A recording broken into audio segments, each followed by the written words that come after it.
Why are wild canids stronger than domestic ones?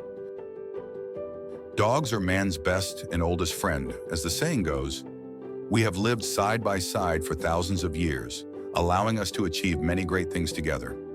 Thanks to our influence in breeding, modern domestic dogs come in all shapes, shades, and sizes, with various breeds having different kinds of strengths, attributes, and traits. At the same time, the wild canines we didn't tame and domesticate are still out there in the wild lands of the world, thriving and living very much like the ancestors of our pet pooches. In fact, it often seems like wild canines are tougher and stronger than many domestic dogs, thanks to their tenacity, endurance, and killer instinct. But is this true? Are wild canids stronger than domestic ones? And if so, why and how? Well, that's what we're here to talk about in today's video. So sit back, relax, and let's dive right in.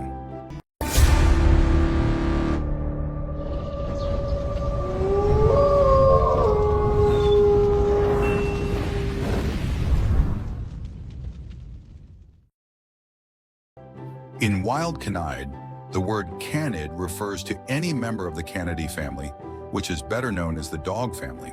Canidae is part of the carnivora order, alongside Felidae, the cat family, and Ursidae, the bear family. When it comes to wild canids, we have several species distributed throughout the world's major continents. The only continent without a native wild dog species is Antarctica. The wild side of the dog family is quite diverse, with around 37 species and even more subspecies. Notable examples of wild canids are wolves, jackals, coyotes, foxes, dingoes, and African wild dogs. As carnivores, these animals are specialist meat eaters, though omnivorous tendencies are not uncommon. Almost all species hunt for their food using different techniques and strategies to tackle a variety of prey. Of course, scavenging is also a big part of survival for most of them. As a whole, wild dogs go after insects, reptiles, amphibians, rodents, rabbits, primates, and more. Some species even hunt especially large prey like elk, caribou, and wildebeest. Of course, prey options are often dictated by how big the dog in question is. The smallest species, like the desert-dwelling fennec fox, Vulpes zerda, mainly go after little critters, bugs, mice, small birds, and lizards. Larger species like the gray wolf, Canis lupus, have a broader menu that includes large ungulates and even other predators, including other canids. So just how big do wild dogs get? Well, the gray wolf ranks as the biggest wild canid on Earth today. However, their size ranges quite a bit depending on location, time of the year, and sex. Body length ranges from 41 to 63 inches, excluding the tail. Shoulder height is 31 to 33 inches, while body weight is anywhere between 26 and 175 pounds. In contrast, the fennec fox has a maximum body length of 15.6 inches and a max weight of just over 4 pounds. Canids are descended from caniform, or dog-like mammals, that emerged after the downfall of the Cretaceous dinosaurs 66 million years ago. The first true prehistoric dog, Prohesperocyon, lived around 40 million years ago, and its fossils were unearthed in modern-day Texas. Between Prohesperocyon and the wild dogs we have today was a series of fascinating prehistoric canids, like Epicyon, the biggest wild dog ever, and the dire wolf.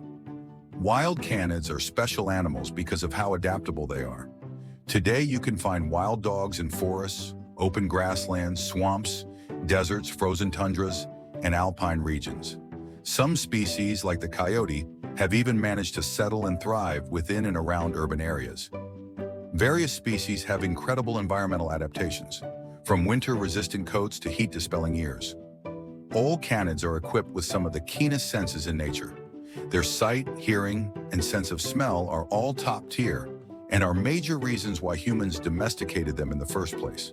We also can't ignore their athleticism, which includes high running speed, prodigious endurance, jumping, and even decent swimming prowess. Climbing is a notable weakness, though, and is one area where cats have them well and truly beat. Another great strength of canids is their social dynamics. Many species often live and move together as pairs, while others take it a step further and form bands or packs. Wolves are almost synonymous with pack life, and they live according to a rigid hierarchy that has an alpha male and female pair at the top. African wild dogs, like Lycaon pictus, also live in packs and sometimes form groups with up to 100 members. Naturally, living in packs has its perks. One of the main ones is the ability to tackle larger prey than any individual can manage alone.